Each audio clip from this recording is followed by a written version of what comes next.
안녕하세요. 삼성서울병원 암병원 암교육센터 조주희입니다. 암 환자를 고민하게 만드는 요소는 참 많습니다. 고된 치료 과정 이외에도 암 환자에 대한 사회적 편견, 진단 이후의 직장생활, 가족과의 관계 등 여러 가지가 있죠. 이 중 성생활에 대한 부분도 포함되어 있습니다. 많은 암 환자들이 암을 진단받으면 성생활은 포기해야 하는 것으로 여깁니다. 우리나라는 성생활을 지극히 개인적으로 다루는 사회적 분위기가 있고 특히 생사가 걸려있는 암투병 중 성생활을 언급하기가 어려운 것이 사실입니다. 현실적으로 촉박한 진료시간 등 관련된 질문을 할 겨를이 없기도 하고요. 하지만 정말로 암 환자는 사랑하는 사람과 사랑을 나누는 걸 포기해야 하는 걸까요?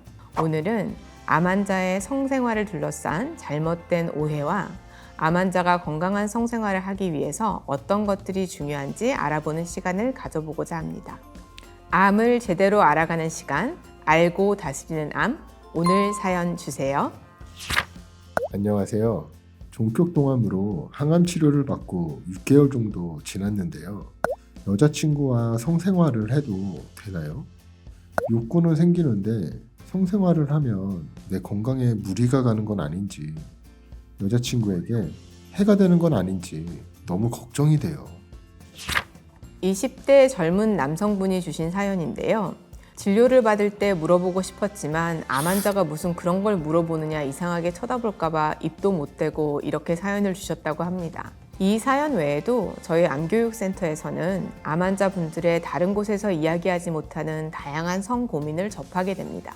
몇 가지 소개해 드리자면 60대 남자 폐암 환자분께서 망설이다가 조심스럽게 상담 신청을 하신 경우인데요. 지금 수술을 받고 항암 치료가 끝난 지 3개월이 되었는데 부부관계를 해도 되는지, 혹시 부부관계를 하면 몸에 무리가 되어 암 치료에 좋지 않을까 걱정이라고 하셨습니다.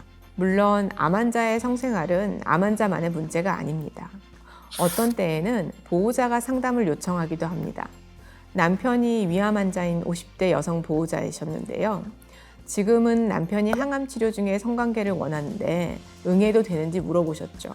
더욱이 이 부부는 암 진단 전에 꽤 오랫동안 각방을 쓰고 있었기 때문에 이러한 남편의 말에 적잖아 당황스럽다고 말씀하셨습니다. 이처럼 암 환자들은 성생활과 관련된 여러 고민에 직면합니다.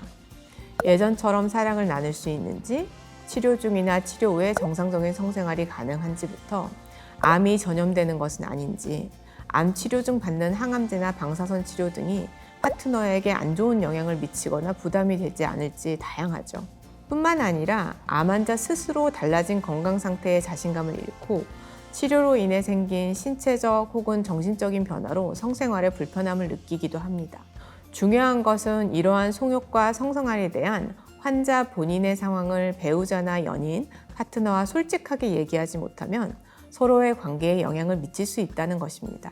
실제로 저희 암교육센터에서 연구한 결과에 따르면 암 환자와 배우자의 성생활에 대한 태도나 어려움 정도는 큰 차이가 있었는데요. 2013년, 2015년 서울시 세계대학병원과 한국혈액암협회를 통해 저혈모세포 이식 환자 배우자 91쌍을 조사하였더니 정상적인 성생활이 가능한 환자 가운데 절반만이 성생활을 하고 있었고 환자와 배우자는 각각 성생활에 대한 태도, 느끼는 어려움 등 모든 영역에서 차이가 뚜렷했습니다.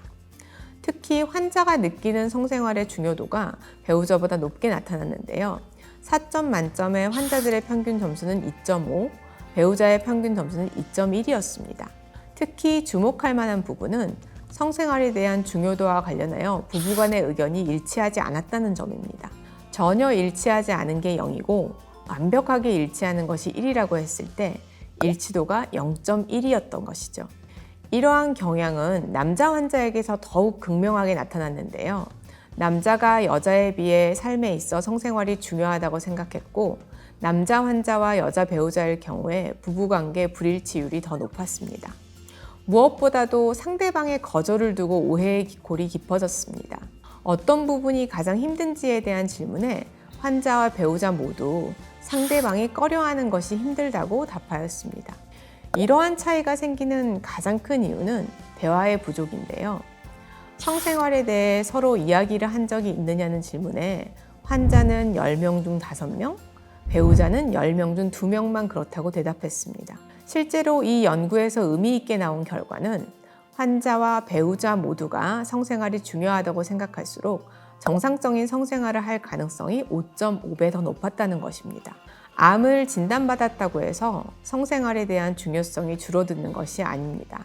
건강한 일반인과 마찬가지로 똑같이 중요한 부분이기에 암 환자의 성생활에 대해 금기할 필요가 없습니다. 하지만 몇 가지 주의가 필요한 경우는 있습니다.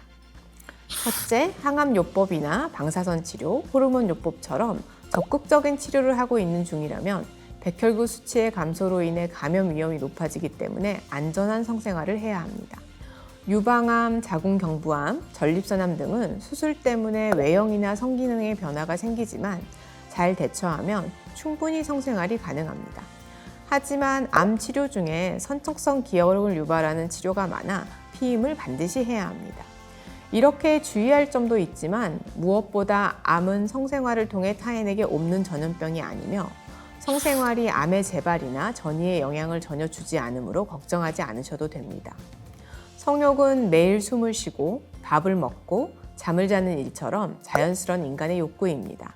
또한 건강하고 만족스러운 성생활은 따뜻한 눈맞춤, 손을 잡거나 머리를 쓰다듬어주는 일, 포옹과 같은 다양한 사랑의 표현 중 하나입니다. 가장 중요한 것은 앞선 연구 결과를 통해 말씀드린 것처럼 암 환자가 건강한 성생활을 영위하기 위해서는 상대방과의 의사소통이 필요하다는 것입니다. 환자와 보호자 간에 솔직하게 서로의 상태에 대해 대화를 나누고 환자는 치료로 인해 신체, 정신적, 성적 변화에 스스로 자괴감을 갖지 않도록 노력하고 파트너는 대화를 통해 환자의 입장을 이해하고 때로는 환자가 성욕을 느낄 때까지 기다려주는 자세가 필요합니다. 성에 관한 고민을 숨기려 하지 말고 환자, 파트너 모두가 서로의 상태와 기분에 대해 자주 이야기하면서 이해를 구할 필요가 있습니다. 지금까지 암 환자의 성생활에 대한 이야기를 나누어 보았는데요. 암 치료 중 모두가 정상적인 성생활을 누리기 바라며 외쳐보겠습니다. 알고 다스리는 암, 알다암. 구독과 좋아요, 알림 설정까지 부탁드리겠습니다. 감사합니다.